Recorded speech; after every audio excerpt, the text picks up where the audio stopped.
De pronto te quedas parada y dices, oye, espérate, ¿qué te pasa?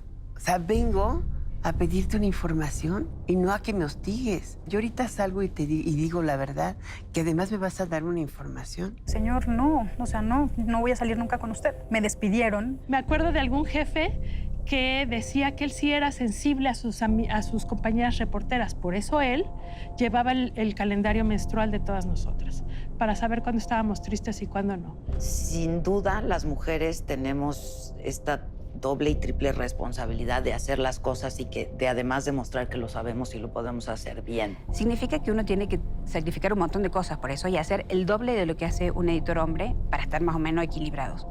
Podías hablar de moda, hasta de sexo, de lo que quisieras, pero no de política. Si tú vas a las comidas de la Cámara de la Industria de Radio y Televisión, las mesas son enormes y generalmente los dueños de los medios son hombres, los directores son hombres, son muy pocas mujeres las que están en puestos de dirección. Me dice, oye, Elisa, tú deberías de traer a las juntas a un hombre para que vean que hay un hombre detrás de ti. Las que estamos, tenemos que abrir esos espacios. No podemos cerrarnos ni a trabajar con hombres, pero sí impulsar el trabajo de las mujeres. Cuando por fin me dieron un aumento salarial, reconocieron ellos mismos que no solamente ganaba por debajo de otras personas y tenía una de las columnas más leídas en el periódico, sino que se habían tardado en dármelo. Y me dijo, X cantidad, ¿no? Por supuesto, era una tercera parte de lo que iba a ganar mi compañero hombre haciendo lo mismo. Y le dije, ¿sabes qué? Creo que pues ni es justo para mí, ni es justo para él. No me voy a presentar. No, es que los turnos de cabina solo son para hombres. Para las mujeres son para leer poesías y para ser suplentes. Decían buenas, ellas no hay que invertir en ellas porque ellas van a estar ahí mientras se casen. El jefe, el dueño de la empresa, me presentaba y decía que era muy capaz, muy preparada, pero que tenía un gran defecto, que era mujer.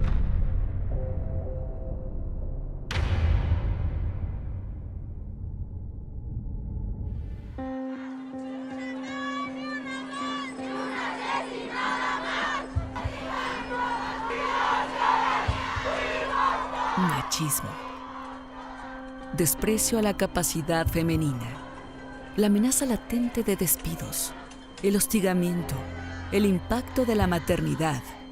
Son propios de una sociedad machista que aún prevalece en México y de la que el periodismo no ha estado exento. No lo hará igual un reportero hombre que una mujer. Ella no porque es madre.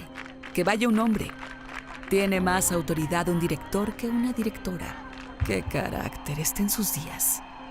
Son frases que aún se dicen en las redacciones de los medios de comunicación, donde en un ejemplo más de machismo, se decide que el salario de los hombres sea mayor que el de las mujeres, aunque tengan la misma carga de trabajo. Uno de los grandes logros del feminismo contemporáneo ha sido dejar de considerar la desigualdad entre mujeres y hombres como un asunto privado para ocupar un lugar central en los debates, las políticas públicas y las políticas empresariales. Pese a ello, las mujeres periodistas y escritoras mexicanas, aún en el siglo XXI, han enfrentado humillantes situaciones misóginas y machistas de desigualdad laboral que solamente con carácter y firmeza han podido sortear.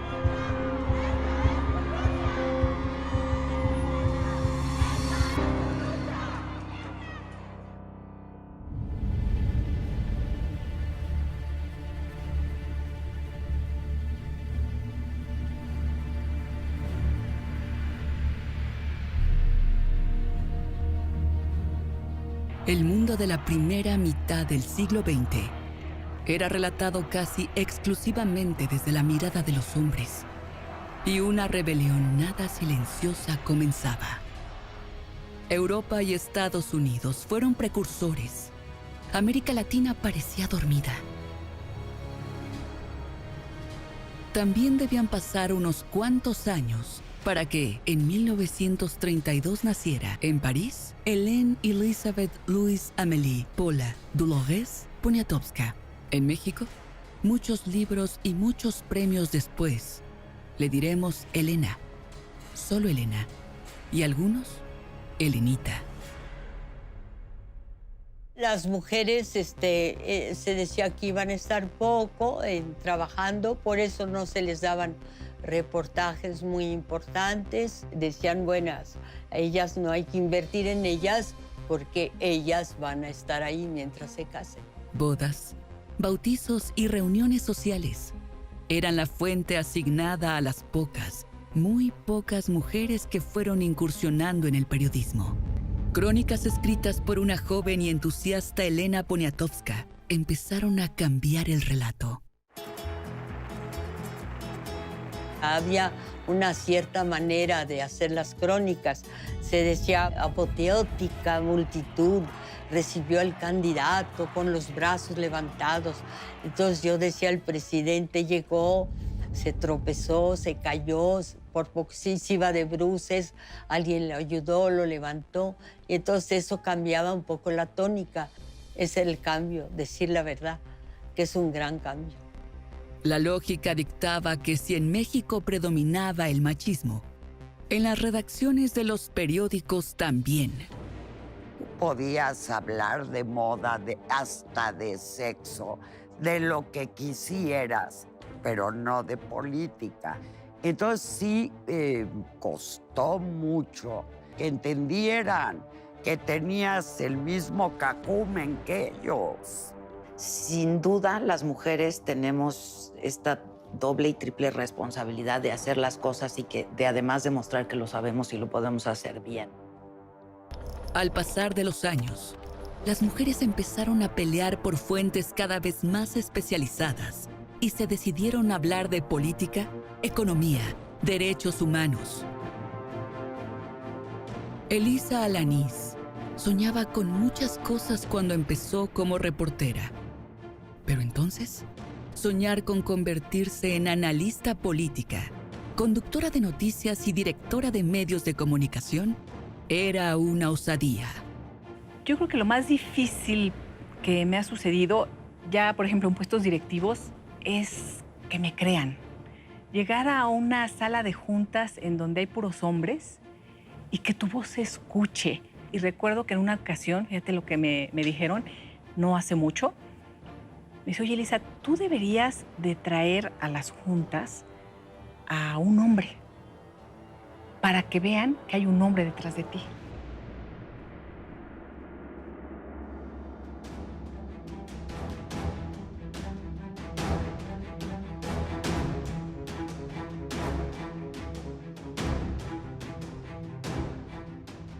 Mientras el periodismo sea lo que es, el contrapeso del poder, la otra cara del poder, una continuidad del poder, creo que mientras ese poder esté concentrado por hombres, también los líderes o quienes dirijan los medios, pues van a ser hombres. Tú demuestras que puedes trabajar igual, que puedes ser igual de competitiva, que puedes ser igual de profesional, pero quedan muchos otros todavía muy aferrados. ¿Cuántas mujeres hay dirigiendo periódicos, revistas?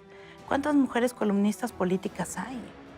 O sea, la verdad es que comparado con la cantidad de hombres que hay, seguimos siendo unas cuantas que salen en la foto.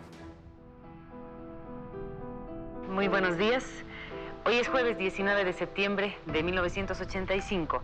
Adriana Pérez Cañedo inició su carrera frente a las cámaras de la televisión estatal en 1978, siempre conduciendo, informando, pero por mucho tiempo en segundo plano. Tampoco queremos causar pánico. Ya el incendio, en su parte, digamos, medular, ya está controlado. Pero en todos los casos siempre era el hombre conductor principal, titular, digámoslo así, titular del espacio, acompañado en mi primera ocasión en la tele, de niñas bonitas, jovencitas. A los hombres que empezaban se les daban a veces las fuentes policíacas, ¿no? La Procuraduría Capitalina, la Secretaría de Seguridad Pública. Impensable que una mujer estuviera cubriendo eso. Pilar Ferreira, que incursionó desde muy joven en las redacciones, logró por mérito propio escalar puestos en los medios de comunicación. El machismo siempre siguió presente. Fui escalando, pero paso a paso me costó bastante. Pero bueno, desde reportera, secretaria de redacción, jefa de redacción, subdirectora, directora, vicepresidenta, directora nacional. Pero fue ir peleando y siempre demostrando que podías. El jefe, el dueño de la empresa, me presentaba y decía que era muy capaz, muy preparada, pero que tenía un gran defecto, que era mujer. En la sociedad en general permea esta cultura patriarcal de la posición del poder, de los clubs de Toby, de decir el máximo mando lo tiene un hombre y entonces tú eres una subdirectora o eres editora, que hoy abundan, que antes no había tantas editoras como ahora, lo cual no quiere decir que no exista lo que se llama el techo de cristal. En la teoría de género se define como esa limitación, pues no visible, pero existente y sobre todo muy dañina en que enfrentamos las mujeres para escalar a puestos de posición, de liderazgo, de toma de decisiones. Ese techo de cristal del que ellas hablan existe. La Fundación Internacional de Mujeres en los Medios estudió 500 empresas de comunicación en 59 países. En al menos 20, entre los que figura México, las mujeres enfrentan limitaciones por el simple hecho de ser mujeres. Cuando llegué le dije al director de Radio UNAM en aquel entonces, sé que se va a desocupar el turno de 12:15 a 4:15. Yo soy suplente del suplente del suplente, porque así empecé. Y me dijo el director de Radio UNAM de finales de los 70s, no, es que los turnos de cabina solo son para hombres. Para las mujeres son para leer poesías y para ser suplentes. Bueno, me indigné de tal manera que lo logré. Y me siento orgullosa de eso. Fui la primera mujer en tener un turno de cabina en Radio UNAM. Marta Ramos dirige más de 60 periódicos en México. Es ella quien decide las primeras planas y contenidos editoriales de El Sol de México y sus filiales en todo el país. El camino hasta aquí no ha sido fácil. Me acuerdo de algún jefe que decía que él sí era sensible a sus compañeras reporteras. Por eso él llevaba el calendario menstrual de todas nosotras, para saber cuándo estábamos tristes y cuándo no. Y lo acompañaba de una caja de Kleenex. Yo decía, Madre Santa, ¿qué es esto? Este hombre no entiende nada. Dice la UNESCO que la participación de las mujeres en los medios de comunicación no está limitada solamente en cuanto al trabajo de las periodistas. En el mundo, solamente 24% de las noticias ponen el foco en las mujeres. Los hombres se llevan el 76% de la atención de los medios. Andrea Merlos es la directora del Heraldo Televisión. Su casa, su familia, su profesión, su rol de hija. La vida nunca es una sola cosa para las mujeres. Hubo un análisis interno en el periódico que a mí me gustó mucho, un gráfico de un feminicidio. Y entonces los diseñadores lo que hicieron fue un cuarto de hotel con la figura de la mujer muerta en la cama y al lado había una minifalda, unos tacones, 2 copas de vino, unas joyas. Y entonces le dije, eso no somos las mujeres. Las mujeres tenemos que poner en la agenda de los medios los problemas de las mujeres. En la trata de personas, por ejemplo, otra vez los temas de igualdad, los temas del propio cómo se define, por ejemplo, el trabajo sexual, los temas de la interrupción del embarazo, son temas que particularmente inciden y afectan la vida de las mujeres en lo particular. Bárbara Anderson supo desde niña que lo suyo era el periodismo. Lo que no sabía cuando comenzó en el oficio es que contar historias de negocios la llevaría desde una revista quebrada en Córdoba, un estado en el centro de Argentina, hasta la dirección de varias revistas en Grupo Expansión. Y años después, a la dirección de innovación editorial de Grupo Milenio. Las mujeres sienten que estar en un puesto masculino, como puede ser dirigir una revista o ser directora de varias revistas o ser editora general de una revista, significa que uno tiene que sacrificar un montón de cosas por eso y hacer el doble de lo que hace un editor hombre para estar más o menos equilibrados. Y a mí me parecía que no, que éramos diferentes. Luca nació con parálisis cerebral, tuvo un parto muy difícil. Me costaba mucho explicarle de que había tenido un parto y no una lobotomía, ¿no? De que había salido del parto con un hijo con muchísimas complicaciones, pero en mi cabeza seguía funcionando igual, al doble a lo mejor de tensión. Pero ellos entendían de que estaba muy presionada por mi situación. Entonces, la verdad es que en ese momento fue cuando decidí renunciar. Las mujeres ocupan el 33% de los puestos directivos en los medios de comunicación mexicanos, concentrados en la capital del país. ¿Poco? En Asia, las mujeres en alta dirección de medios ocupan solo el 13%. En Chile apenas el 7%. Además, en 522 empresas de comunicación consultadas en todo el mundo, las mujeres ocupan solo el 33% de la fuerza de trabajo de tiempo completo. Y me fui a Milenio y me acuerdo que esas cosas del destino también, llegué embarazada. O sea, llegué embarazada de mi segundo hijo. Entonces le dije, acepto muchísimo tu propuesta, pero vengo con un embarazo, entonces creo que dentro de 7 meses también me voy a tener que ausentar unos meses. Y me acuerdo que me dijo una frase muy simpática de, te felicito y yo sí creo que un útero y un cerebro pueden estar en el mismo cuerpo. A las prácticas machistas en las redacciones se suma un problema que sigue vigente en el periodismo, como en otras profesiones en México: la diferencia de retribución económica.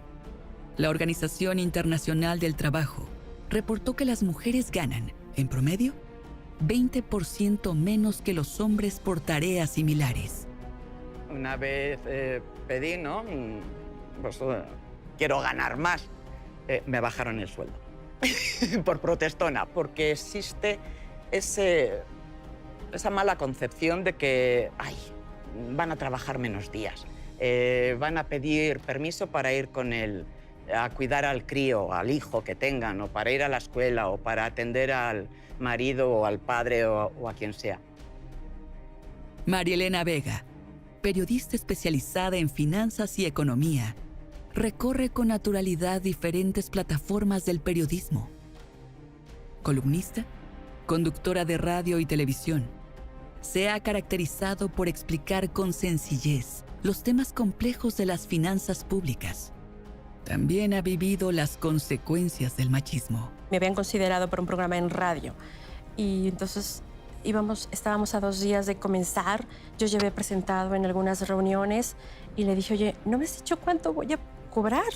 Y me dijo, mañana te lo digo, ¿no? Entonces estábamos a 2 horas de comenzar el programa y le dije, perdóname, no me voy a presentar hasta que no me digas si voy a percibir un sueldo, solo háblame, ¿no? Y me dijo, X cantidad, ¿no? Por supuesto, era una tercera parte de lo que iba a ganar mi compañero hombre haciendo lo mismo. Y le dije, ¿sabes qué? Creo que pues ni es justo para mí, ni es justo para él.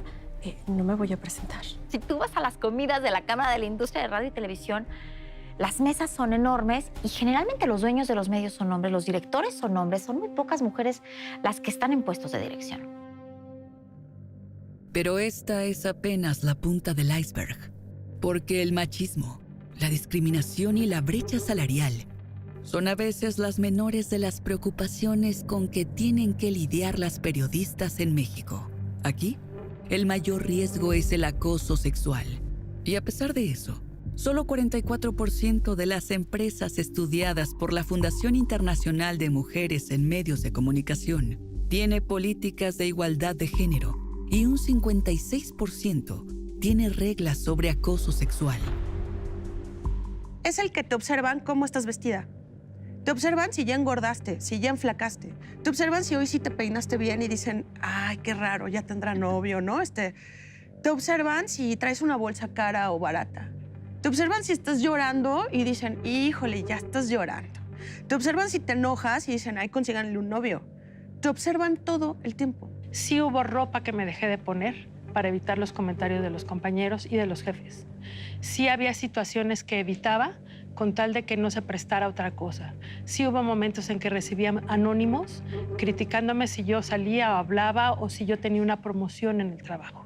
O sea, toda esa parte es muy desgastante, es muy fea. Estaba yo en mi primer trabajo y había una persona que era la que tomaba las decisiones, que prácticamente nos pagaba. Me insistía mucho en que saliéramos, en que me invitaba a tomar un café, en que fuéramos a comer. Y yo solamente ahí medio me escondía. A veces muy seguido lo encontraba en los pasillos y lo evadía. Pero bueno, ya cuando definitivamente me armé de valor y le dije, señor, no, o sea, usted tiene 60 años, es un hombre mayor, no, o sea, no voy a salir nunca con usted. Bueno, pues a los poquitos días, menos de una semana, me despidieron. Por ejemplo, era tener el chicle en la boca y dije, "Ay, perdón, no, dámelo, esto es lo más cerca que voy a estar de tu saliva". Y fue creciendo, hasta que llegué a casa y conté la historia y empecé a llorar. Dije, yo ya me quiero ir de aquí. Pero es mi trabajo. Y además de eso vivo. Y ya además dependen de mí otras personas. ¿Qué hago?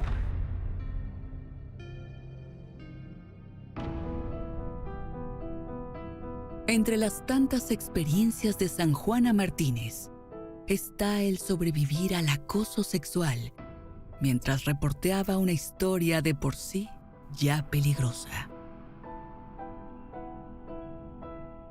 Recuerdo en una ocasión que el general Villa era jefe de la policía en Torreón y pues yo lo fui a entrevistar y me dijo, me acompaña a hacer un recorrido por las zonas calientes de Torreón donde ahí están los chapos y los zetas disputando un territorio. Y le dije, con mucho gusto. Y de pronto me dice, ¿le puedo agarrar las tetas? No daba crédito. Le dije, ¿qué? Con la grabadora en mano. Sí, que sí le puedo agarrar, pero ¿por qué, general? No se equivoque. No, se vale cachetear, me dijo. ¿Cachetear? No, general, no nada más cachetear. Usted no se equivoque conmigo, porque yo sí lo voy a denunciar. Yo iba preparada para hacer una crónica, para cubrir un hecho. No iba preparada para el acoso sexual. Te entra un terror, te sientes en una indefensión absoluta, que dices, ¿qué voy a hacer ahora? Este tipo puede decirle a los dos gorilas que vienen adelante, era una Suburban, que paren y me puede violar aquí mismo. ¿Quién me va a defender? ¿Qué hice cuando tuve que escribir mi crónica? Ocultar el hecho. Callármelo, porque esa no era la noticia. La noticia era que el señor decía que asesinaba extrajudicialmente a los detenidos. Alicia Salgado es una de las periodistas más respetadas en las fuentes económicas y financieras. Ejerce el periodismo desde hace más de 3 décadas en prensa escrita, radio y televisión. Alicia entendió a la mala que el acoso sexual contra las periodistas también puede provenir de los entrevistados, desde las oficinas donde se ejerce el poder. Era ganarte la información de cómo venía el presupuesto y de pronto había una persona que trabajaba en la Secretaría de Hacienda con un muy alto nivel y siempre era muy amable conmigo. Me dijo, oye, ¿lo quieres? Yo te lo doy. Y efectivamente fui a su oficina. Cuando menos me di cuenta, el tipo estaba aquí y yo empecé a perseguir. O sea, me levanté y me empezó a perseguir y yo iba corriendo alrededor de su escritorio. Y de pronto te quedas parada y dices, oye, espérate, ¿qué te pasa? O sea, vengo a pedirte una información y no a que me hostigues. Y luego me volteé y le digo, ¿no te das cuenta de tu edad, de mi circunstancia y de mi vida? Yo ahorita salgo y digo la verdad, que además me vas a dar una información. Yo dijo, oye, no lo tomes así. No, sí, lo tomo así. Digo, ¿de qué se trata esto? Yo estoy dando vueltas alrededor de mi escritorio, o sea, de un escritorio. El periodismo sin mujeres no podría estar completo. periodistas mujeres son absolutamente necesarias, por supuesto. Tenemos que completar la mirada del mundo. Hoy, ellas ocupan posiciones determinantes y estratégicas en la prensa escrita, la radio y la televisión. En el fondo, el mayor éxito es eso, es el ser capaz de al día siguiente levantarte con los ánimos para seguir peleando. Para ellas, develar prácticas corruptas, investigar, poner al descubierto las realidades más crudas, suele tener un doble riesgo y un doble costo. Y yo creo que sigue siendo más difícil que reconozcan no tu género, sino tu talento. No puedes definitivamente un día bajar los brazos y decir, ya no puedo más, adiós, ¿no? No es una opción esa. No nos estamos victimizando, somos unas chingonas. Están cambiando el discurso, impulsando la cultura de la igualdad y la equidad, luchando contra los prejuicios y la discriminación, construyendo libertad.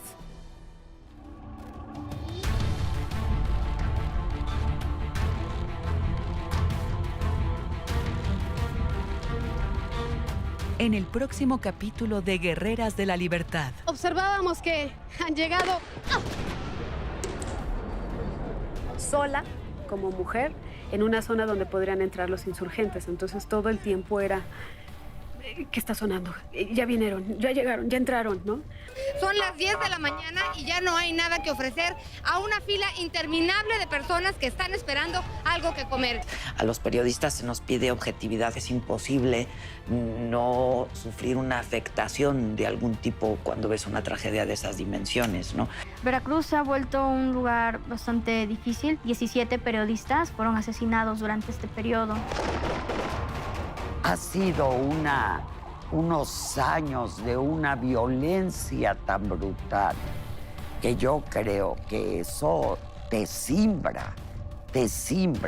Imagínese usted si nosotros, nada más de inhalar lo que hay en este laboratorio, nos sentimos así de mal, lo que estas drogas sintéticas le hacen a las personas que consumen. Sí empecé a recibir demasiada presión para que dejara de escribir, para que me callara, para que ya no siguiera evidenciando lo que está sucediendo.